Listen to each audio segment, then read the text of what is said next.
রাসূল পাক সাল্লাল্লাহু আলাইহি ওয়াসাল্লাম একদিন মসজিদ থেকে সালাত পড়ে বাইরে হইছেন, খুব দ্রুত হাঁটতেছেন, সামনে দেখেন শয়তান আসতেছে, একবারে টাটকা, যেটা নির্ভেজাল, একবার ফরমালিন ছাড়া অরিজিনাল যে শয়তানটা, মেইন শয়তান মানুষের সুরত দিয়ে আইতেছে, অরিজিনালটা। নবীজি বলে যাক আসুক, আজকে কারে ধোঁকা দিতে যায় একটু দেখি, একটু কথাবার্তা বল। অরিজিনাল শয়তান যেটা, যে আজাজিল ছিল, সে আসতেছে। নবীজি দেখলেন সেও আসে, রসুলের দ্রুত গতিতে আসতেছে। রসুল তো নিচের দিকে তাকায় হাঁটতেছে। কিছু দূর হাঁটার পর দিকে শয়তানটা দেখা যায় না, অন্য রাস্তা দিয়ে শুধু দৌড়তেছে। আর দৌড়ে কেন দেখলাম আমার দিকে আসতেছে, এবং দৌড়ে কে, আশেপাশে তো কিচ্ছু দেখা যায় না। নবীজি বললেন শয়তান দৌড়াস কেন? পিছনে একটু তাকান, পিছনে দেখেন। নবীজি পিছন দিকে তাকায় দেখেন হযরত ওমর আসতেছেন। ওমর, আল্লাহু আকবার বললেন না? আমাদের একজন লিডার ছিলেন, আমাদের একজন নেতা ছিলেন হযরত ওমর, যাকে দেখলে শুধু দুনিয়ার কাফেররা ভয় পাইতো না, শয়তান তাদের লিডারও রাস্তা ছেড়ে দিত। ওমরের শুধু যে শয়তান ডরাইতো এটা না, আমাদের রসুলের স্ত্রী, আমাদের মা যারা ছিলেন, আম্মা জান, এরাও ওমরে ডরাইতো। রসুলরে কোনো জিনিস বলবার আগে বলতো ইয়া রাসূলুল্লাহ, ওমর যেন না জানে, তাহলে বেজার লাগিয়ে দেব। সকল স্ত্রীর একদিন রসুলকে ধরছেন, ইয়া রাসূলুল্লাহ আমাদের খাবারটা একটু বাড়াইয়া দেন। আর আপনি যেদিন আয়েশার ঘরে থাকেন, ওই দিন সাহাবীরা বেশি বেশি হাদিয়া তুফা পাঠায়, আমাদের ঘরে থাকলে কম পাঠায়, আপনি বইলে দিবেন সবার ঘরে সমান দিতে। নবীজি বলেন কে হাত দিয়ে দিব, কে দিব না, এটা কিন্তু আমি জানি না। কার ঘরে থাকলে দিবে না দেবে আমি তো জানি না, আমি কারে কি বলতাম?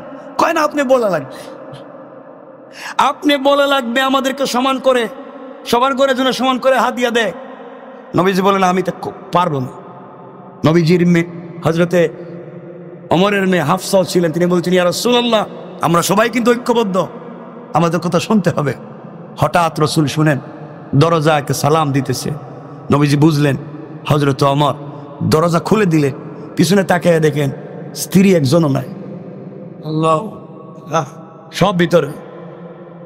ওমর এসে বলছেন ইয়া রাসূলুল্লাহ আমি কার কথা শুনলাম? আমার মেয়ে। ভিতর থেকে মেয়ে বলতেছেন আম্মা জান হাফসা, বাবা আমি কিছু কই নাই, আমরা কিছু কই নাই, রসুল যা দিবে তাতেও রাজি। ওমর বলছেন ইয়া রাসূলুল্লাহ এরা যদি উল্টা পাল্টা করে সব একসাথে তালাক দেন, আল্লাহ আপনার জন্য এর চাইতে ভালো ভালো নারী দুনিয়া রেখে দিয়েছেন, আল্লাহু আকবার। ভিতর থেকে আম্মা জানেরা বলছেন ইয়া রাসূলুল্লাহ আমাদের কিচ্ছু দরকার নাই, যা আছে তা না দিলেও চলবে। কিন্তু ওমরের কথা আপনি শুনেন না, তো ওমর তো এমন ছিলেন, আমাদের লিডার তো এমনই ছিল। হযরত ওমর ফারুক তেমন ছিলেন। মদিনার মসজিদে জুমার খুতবা দিচ্ছেন ওমর, একদিন জুমার খুতবা, হঠাৎ করে জুমার মিম্বরে দাঁড়িয়ে বলছেন ইয়া সারিয়া আল জাবা, ও সারিয়া পাহাড়ের দিকে তাকাও, পাহাড়ের দিকে যাও, উপত্যকার দিকে নয় পাহাড়ের দিকে যাও। সাহাবায়ে কেরাম মসজিদের মুসল্লিরা চিন্তায় পড়ে গেল, ব্যাপার কি? ওমর খুতবা দিতেছে, খুতবার আগে পরে কোনো অংশের সাথে সারিয়ার সম্পর্ক নাই। সারিয়া আজ থেকে কতদিন আগে পারস্যের বিরুদ্ধে যুদ্ধে চলে গেছে। সারিয়া বলে ওমর চিৎকার করে কেন? খুতবা শেষ হলো, ওমরকে জিজ্ঞাসা করা হলো ওমর সারিয়া বলে চিৎকার করেন কেন? ওমর বললেন সারিয়া তো যুদ্ধে মদিনার থেকে 800, 1000, 1200, 1400 মাইল দূরে। কত দূরে? 1200, 1400 মাইল দূরে যুদ্ধ করেন হযরতে সারিয়া। আর ওমর মদিনায়। টেলিফোন ছিল, টেলিফোনের লাইন ছিল। ওমর বলতেছেন আমি দেখলাম সারিয়া যুদ্ধের ময়দানে কোন দিকে যাবে চিন্তায় পড়ে গিয়েছে, পাহাড়ের দিকে না উপত্যকার দিকে। আমি দেখলাম কাফেরেরা সারিয়াকে, তার সমস্ত বাহিনীকে ঘিরে ফেলতেছে মেরে ফেলবার জন্য। ওই জন্য আমি চিৎকার করে বলছি সারিয়া পাহাড়ের দিকে উঠো। সাহাবায়ে কেরাম কয়েকজন চিন্তা করে দেখেন তো, পাগলামির তো একটা লাইন। 1400 মাইল দূরে যুদ্ধ করে আর উনি মদিনার মিম্বরে চিৎকার করে। আচ্ছা 1400 মাইল দূর কি আওয়াজ যাওয়ার কথা?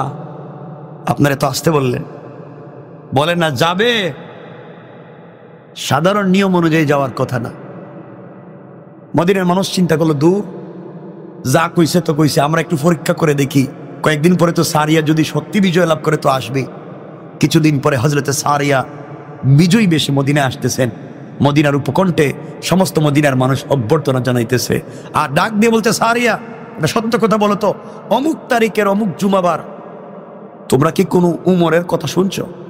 সারিয়া বলছেন কসম রব্বে পাকের সাথে, ওই দিন তো আমরা পরাজয় বরণ করতাম, আমরা তো একবারে পরাজয়ের মুখে চলে গিয়েছিলাম। এমন সময় হযরতে ওমরের গর্জন চিৎকার শুনে আমরা পাহাড়ের দিকে গিয়েছি এবং যুদ্ধে জয়লাভ করেছি। আল্লাহু আকবার জোরে বলেন। আমাদের লিডার কেমন ছিলেন, আল্লাহ তার আওয়াজকে কত দূর পৌঁছে দিয়েছে।